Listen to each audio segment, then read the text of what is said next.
everybody. I'm Steve. And I'm Mark. And this is Smokey, Steve, and Mark. Yes, it is. Welcome or welcome back. Good morning, everybody. I know. I can't believe we're alive. I know. We're not. No, we're not morning people. I'm we'll not just a say morning we're person. not like wake up in the morning and go. You No, know? someone does that crazy. Just like Just- right across the. Yeah, I know. That's why I have coffee. And then when I switched jobs, I used to be a chef and I used to work nights. Yeah. You know, I would always work at 2 to close. You know, and when I switched jobs, you know, I'm a 9 to 5er now. You know, Yeah. so I get up about 6:45, and I do like it, but I need that good maybe hour, 2 Yeah. hours to like wake up before really anybody can even talk to me. Yeah, that's true. Unless you wake up in a good mood. Then sometimes you're already talking to the cats before you make it to the couch. Yeah. Cats, plants. Depending on how know. you talk to the cats in the other room when you got up, I can kind of tell what kind of day it's going to be. Oh, I didn't know that. Well, I don't I let all my better, tells go. I can tell from your texting what mood you're really in. Yeah, There's I'm good subtle with that differences too that I now. never want to tell you because you'll make it all contrived and stop doing it. So I just know. Well, yeah. it's not intuitive. It's just you read the signs. Yeah, I mean, I guess if you don't know me after what, 8 years now, 8 it's years probably now. you know, I don't know. And it's less than 30 days. it is to the wedding. It is less than 30 days. Oh my Coming gosh. quick. Oh my gosh. Well, after our last retro cook-off, which was so much fun by the It way. was. I had a good time. I did too. We had a lot of requests to do another one. So we're back, y'all, with an all new retro cook-off. I'm excited about it. We have a couple recipes to share with you. We're even going to go back in time with an all new retro rewind too. And one of the recipes was actually sent in by a viewer. So I'm pretty stoked, or should I say, today's video is going to be totally rad, y'all. Yo, like far out, man. Far out, Way man. out there. Far out. Oh, stellar. Stellar. Okay, enough with that. Enough. My old vocab isn't all that it could be. I say mine cool not for either. everything. I was totally I was a valley girl in the 80s. I Oh my was. I god. was like, oh my god. Yeah, that's. I heard your neck crack. Age, it creeps in. Oh yes, the 80s were a long time ago. Like they cold in were. the fall. It just creeps in. I was 8 when the 80s were over. Yeah, I was an 80s So. child. 80s was Yeah. it was really my decade. I Keep really your own enjoyed kind it. of in that day. I 'Cause did, I did. You were growing up all during 70s, and then in Yeah. the 80s you were finally like a teenager. Yeah. Rebellious. Yeah, with rebellious. a bleached mullet. I was all through the 80s. Yes, I was. Simon Le Bon, Flock of Seagulls, you know. Yeah. So I don't know. We have a lot to get to. So I think we should jump right in. We're gonna start with our first recipe tonight. Oh, what a retro throwback brunch recipe, y'all. Oh.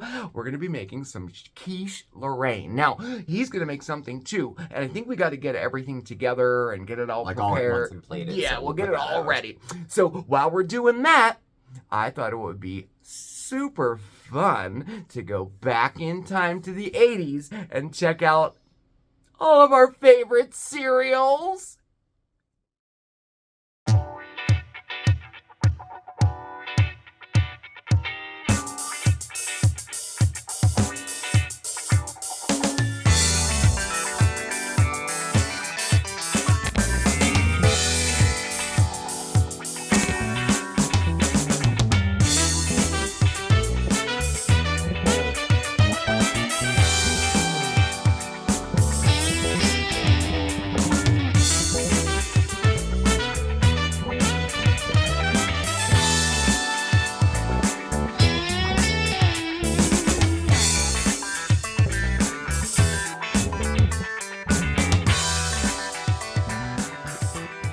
So do you remember being a kid in the supermarket with your mom and just begging for that favorite cereal like it was a life or death situation? Oh yes, I remember for sure.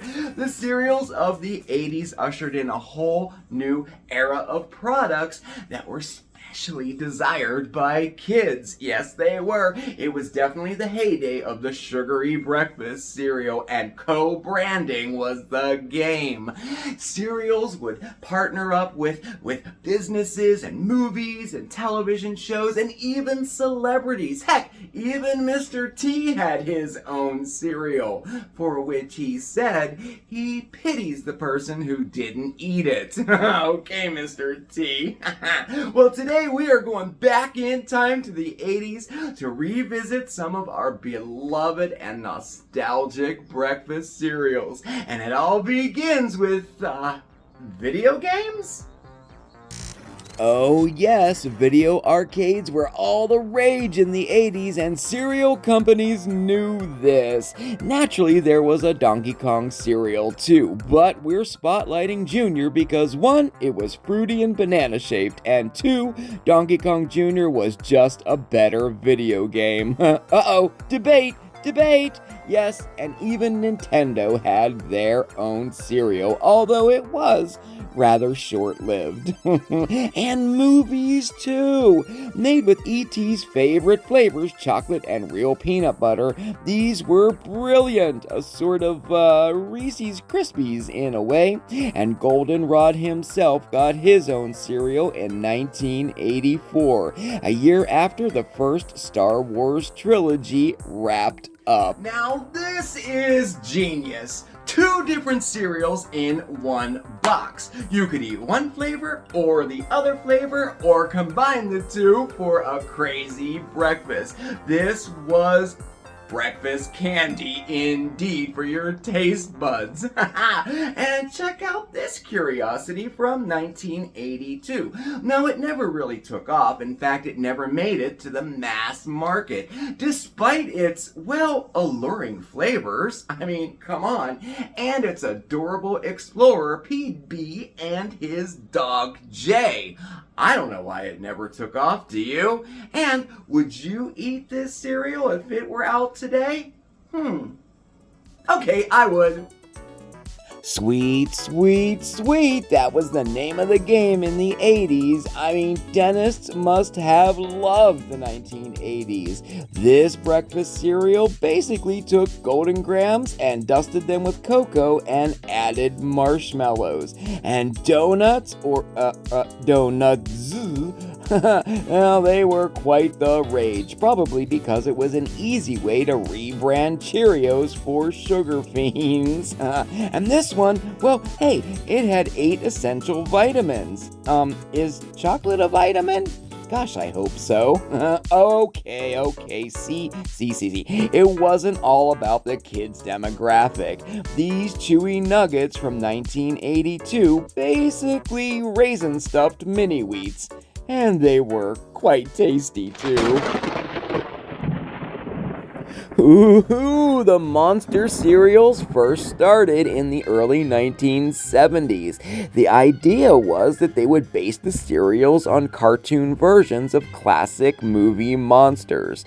Frankenberry and Count Chocula led the way, soon to be followed by Boo Berry, and helped swing the entire line into popularity before heading into the 1980s. Now, this is when the lesser-known Monster cereals made their debuts, which included Fruit Brute and Yummy Mummy. Now, these cereals were pretty much discontinued in the 2000s, but in 2010, they started to re-release them around Halloween each year. And then in August of 2013, oh yes, they decided to release all 5 of the Monster cereals. Oh yes, what a time to be alive. Well, that was just a few of our beloved breakfast cereals from the 1980s. Did you remember any of them? I think you might have. And by the way, the sweetest of all cereal decades began with this Maple Rich Crunch.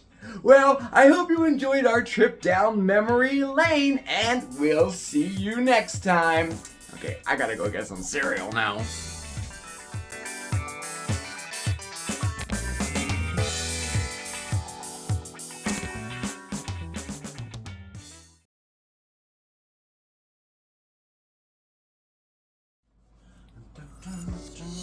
Hey guys, hey! Oh, we have an awesome throwback recipe for you today. Today we're going to be making some quiche. Not any quiche though. We have a viewer submitted recipe quiche. Oh yes, we're going to make some quiche Lorraine, and it was sent in to us by Cakewise Amy. And she has her own YouTube channel too. You should go check it out. We will put the link down in the description below, but it is called Dieting Chef Vlogs. Oh, it's really cool. Check it out, alright? Okay, back to the quiche. This is totally rad, y'all. For real. Alright, enough with all that throwback slang.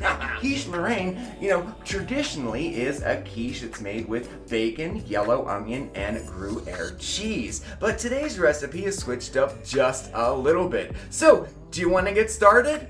Let's do it. It all starts with the crust. Yes, it does. Now, this recipe is enough to make 2 8 or 9 inch quiches, or you could do some smaller ones too. Now, I opted to do both. I'm gonna do a big one and a couple little ones too. And I just started with these aluminum ones that I got over at the grocery store, and they come with lids because I'm gonna take the large one into work, and then the smaller ones, we're gonna have a couple for me, myself, and Steve, and then I'm gonna freeze the rest too. Oh yeah, quiche freezes wonderfully, but we'll get to that later, okay? So you're gonna want to start off with pie crust, either store-bought or your own homemade crusts, okay? And you're gonna want to blind bake those or par bake those, and that is just, you're going to like roll out your dough, pop it into your pan, poke it with the back of a fork a little bit, and then put some weights in it. If you don't have any pie weights, you can use beans or rice, works just great. Then you're gonna pop that into the oven and bake it until it turns lightly brown. If you're using a store-bought crust, the directions will be right on the package, okay? So our crusts are ready to go here, okay? So let's get to the main part. Alright, so in my bowl here we have 6 large eggs and 3 large egg yolks. Be sure to save those whites, okay? They come in handy. Yes, they do. Alright, in here we have 3 cups of heavy cream, and our seasonings consist of about a half a teaspoon each of salt, pepper, cayenne pepper, and fresh grated nutmeg. Oh yeah, and she even sent me a nutmeg. How awesome is that? By the way, Amy says that the nutmeg and the caramelized onions in this recipe are absolutely essential, okay? Okay. Now we also have 6 or 7 ounces of cooked crisp bacon, and then we have 6 or 7 ounces of caramelized onions, and we have some cheese. Now you could use the cheese of your choice, but here I have a mixture of sharp, white, and mild cheddar, and it's all shredded up. Need all that. Okay, so let's get to making this baby. So we're gonna preheat our oven to 375, okay? And now we're gonna start, give those eggs just a little bit of a whisk there, okay? Just to get them incorporated a little bit. And now we're just going to add our heavy cream. Oh yeah, this is healthy. Oh yeah, this is a healthy recipe. And we're gonna add all of our seasonings right in there like that. And then we're just gonna whisk this up until everything is nice and incorporated and nice and smooth, okay?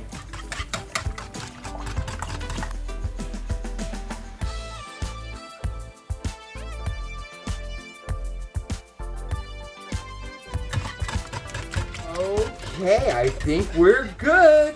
Yep, we are. Okay, so that's ready to go. So now we pour.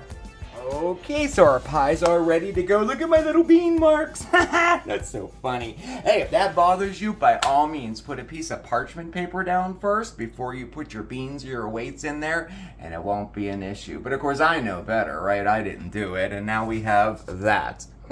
You won't see it. What am I saying? Alright, so now this is where our bacon and our caramelized onions and our cheese come into play. So we're just going to grab some bacon. Oh yeah. And we're going to just do a little bit on the bottom here. I think maybe, half. So, okay, about like that much. There we go. Spread that out. All right. And then we're going to do the same with some of our caramelized onions. Ooh, I just love me some caramelized onions. Oh, yeah. Okay, just like that. Put maybe a little bit more right there. Okay, and then the same thing for our cheese. Just do a little bit around the bottom like that, and we are good to go. And Amy says this is okay, so kind of eyeball this. If you like a lot of cheese, use a lot of cheese. If you don't, leave it out, okay? Up to you here. There you go. All right, and then we're just going to pour our quiche mixture over top, just like so. Okay, and then we can do a little more sprinkle on top with all of our yummy ingredients here. Ooh, I'm thinking that looks pretty darn good.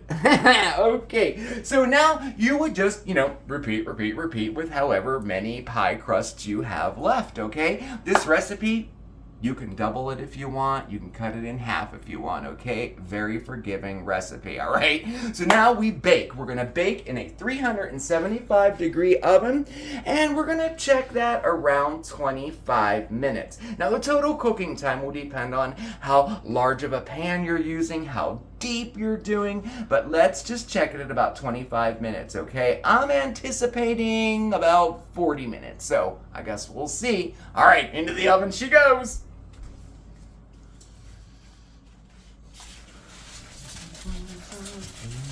No, we're not doing a DIY or anything. I know that's what you thought, right? No. All right, so it was 25 minutes, and they're not quite set yet. What we're looking for is for a center that is nice and set and not like, so jiggly, okay? So we're gonna put them back in and let them cook for another, we'll check them in another 10 minutes. I'm telling you, I think it's gonna be 40 minutes, okay? And if you notice that your crust is getting a little too dark, just take some aluminum foil strips and make a little strip like this, and then just tuck that all around that outer edge of your crust, and you'll be just fine, okay? That's what I'm doing right now. Oh, we are ready. Look how poofed up it is. Ooh, nice. All right. Looking good. Dun, dun, dun. Oh, it looks good. Oh, I'm excited. Okay, so total cook time. I was a little off. The large one was 41 minutes, and the two smaller ones were 38 minutes. So I took them out, obviously, a little earlier, and see how poofed he is? And then they kind of sink down a little just like that. Ooh, let's see if he pops out. And here's where I make a huge mess. Ah, look at that! Oh, it turned out pretty good, huh? Ah, nice! All right, well, I guess we're gonna let these cool down a little bit before we dig in. And there you have it, our retro quiche Lorraine. Ah!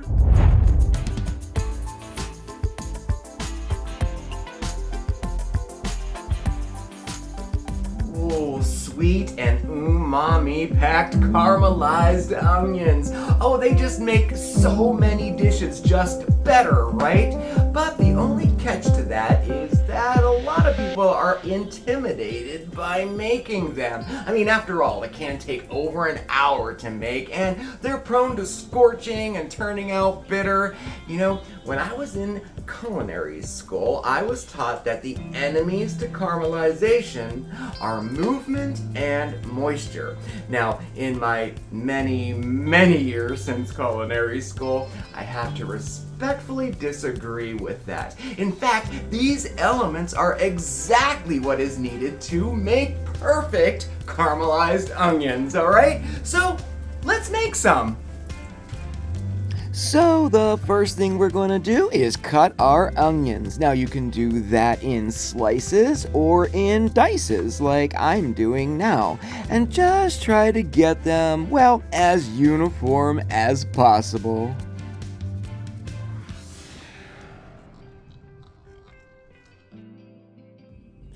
After that, we're going to heat up equal parts of butter and oil in a pan and let it melt down completely. Now we add our onions and give them a quick little stir to get them coated with all of that buttery goodness. Now we spread them out into an even layer in the bottom of the pan and let them cook low and slow. That would be about medium to medium low on your stove. Okay, so now every 5 minutes or so, give those onions a stir using a folding motion like this.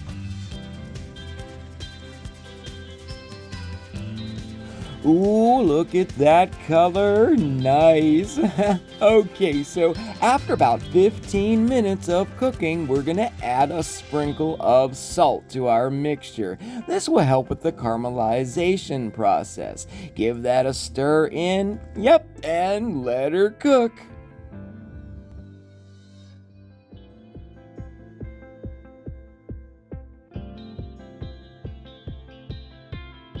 Now, if you find that your onions are, a little bit too dry, feel free to add a little bit of water, just a splash at a time, and you will be just fine.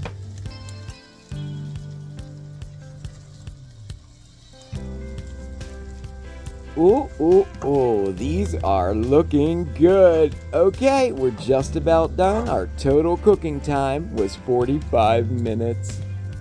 Oh, these are just perfect. Check out that color. Ooh.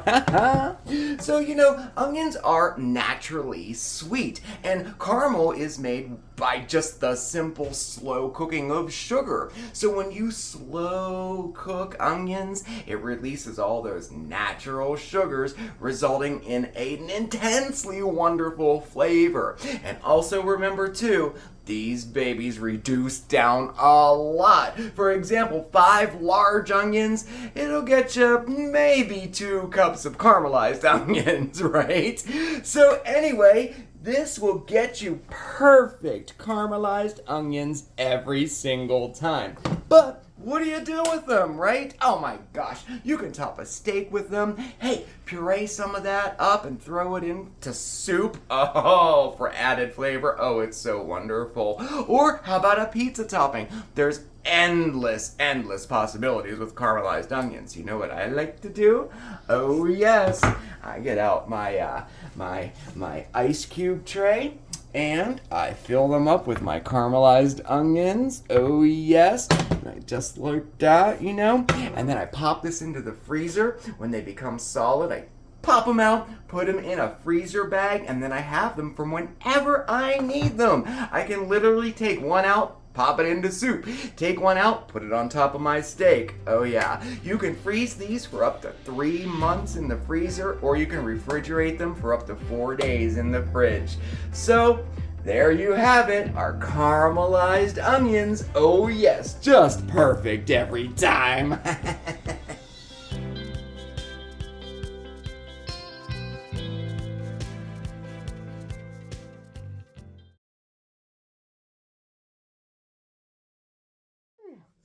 Wow. That was fun. It's cooling off right now. So, a little hot.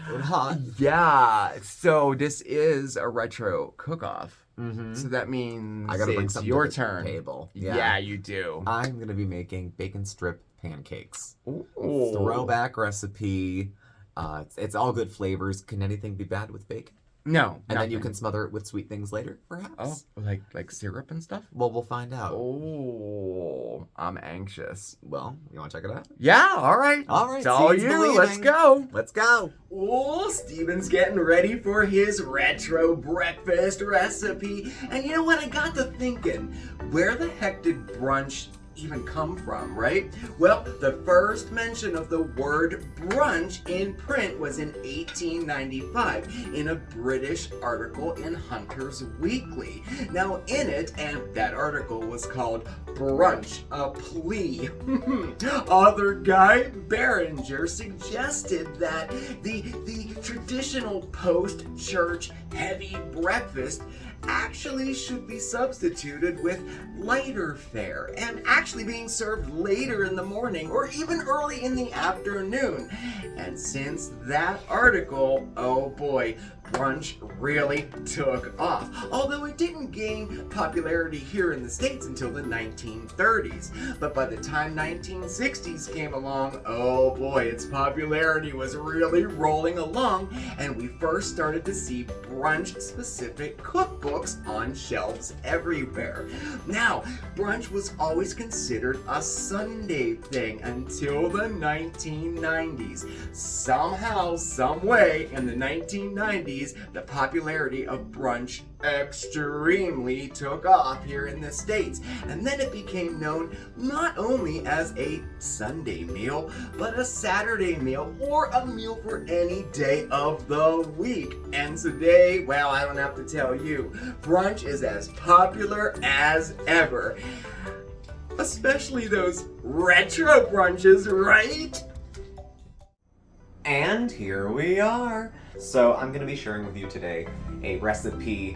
It appeared first in a 1962 ad for Aunt Jemima pancakes and syrup. It's supposed to be one of the best breakfasts in the world.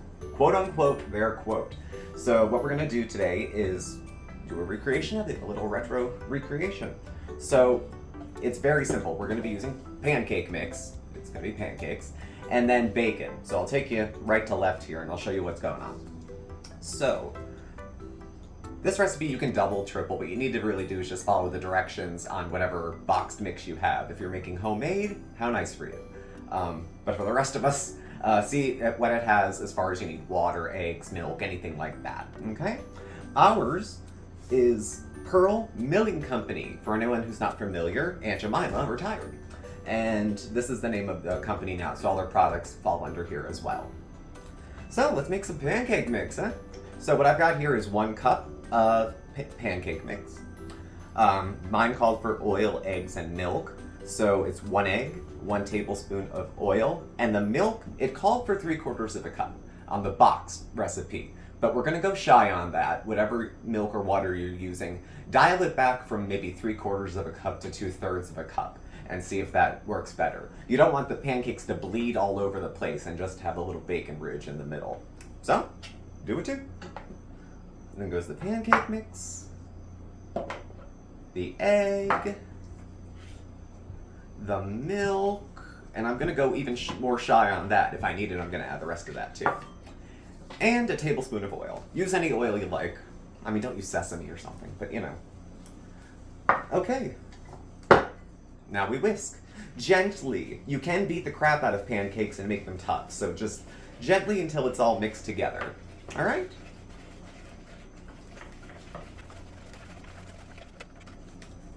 All right, I think we're good.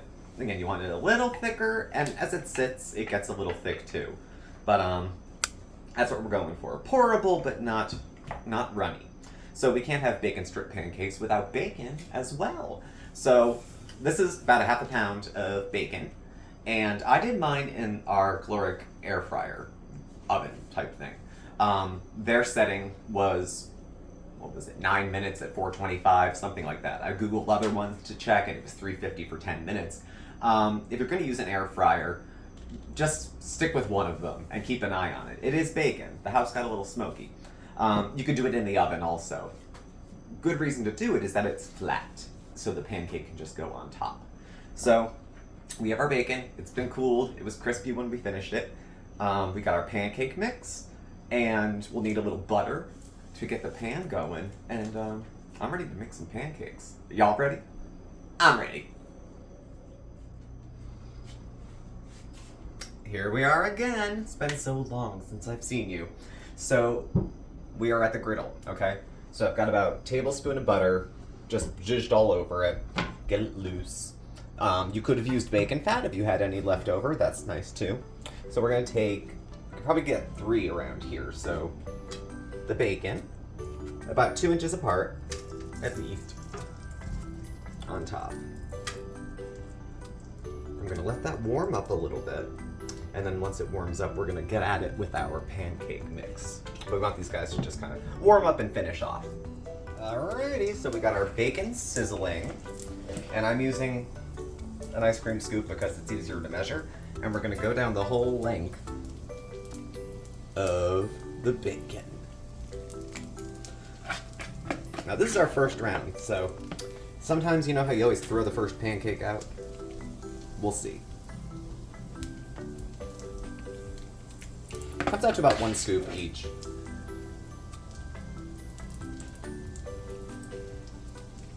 Alright, and then there. And then we're gonna let these go for about a minute or so. We just see the little bubbles like pancakes have. And then flip them over with the bacon on top. Cook that side until golden brown, and that is it. Then we will have bacon strip pancakes.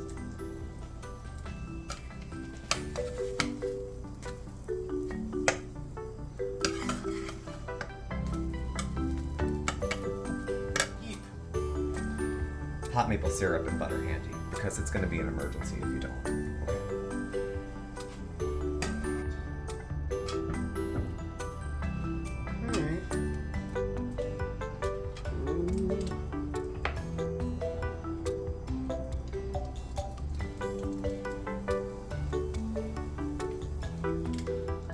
Alrighty.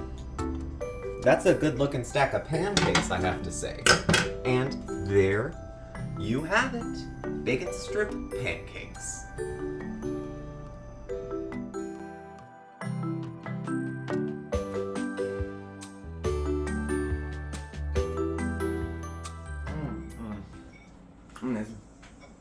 This is very good. It's good times had It's by very all. good. I'm like full. And I don't usually eat breakfast. I never really was a breakfast person, and I don't know why, because breakfast is delicious. And brunch, oh my gosh, this spread was, did y'all see the spread? Look. Oh my goodness, look. Looks tasty. good, huh? It did. It turned out really nice. I'm very happy with the way it I'm longing for the quiche. Oh yes. Oh, that's Like nice. a long lost lover. Mm-hmm. Well, we have enough of it. We have the big one. I'm going to take that one to work. And we have 4 of the little ones, too. So we have 2 to eat, 2 to freeze. There you go. So good. With a side of pancakes. With bacon. and Good job on these. Mm. These are very good. Can you tell I only made pancakes like twice? Ever? Well, pancakes are like those things, like, they just get better, like, As you go. as the batches go. Yes. Yeah, your I first know. one's garbage, feed it to the dog. Oh, yeah, And then yeah. the rest got better. Oh, So yeah. they got better by the I don't end. know why that is. It just is. I think you get practice going. I know, right? You know? But the quiche turned out phenomenal. Thank you, Cakewise Mhm. Amy. Definitely a keeper recipe for sure. Definitely. For sure. We'll be And- making it again. Oh yeah, we'll be making it again for sure. And it was Yeah. easy to do. Very, very good. Mhm. And I'll be sure to post these recipes over on Facebook and Instagram for everybody. Definitely. Definitely. Well, thank you all. Yes, thank thank you you. all very much for joining us for brunch. If you remake Mhm. any of these, take a picture, send it to Facebook. Oh, we'll definitely. put it up. Yep. Hashtag SSAM Cooks. If you ruin your first pancake, don't be ashamed. Put a picture. Yeah, post that Y'all saw picture. mine, so you might as Yeah. well. Thanks for watching. Please do subscribe with the notification. You'll get alerts when we have new videos and go live. You can follow us on Facebook, Instagram, our email address and contact info. All that stuff's below as well. Thank you again, and I will see you guys later. Yep. Aw, we had a great time today, and I hope you did too. Thanks for joining us, and have a great brunch, everybody. We'll see you next time. Ciao. I think I am gonna have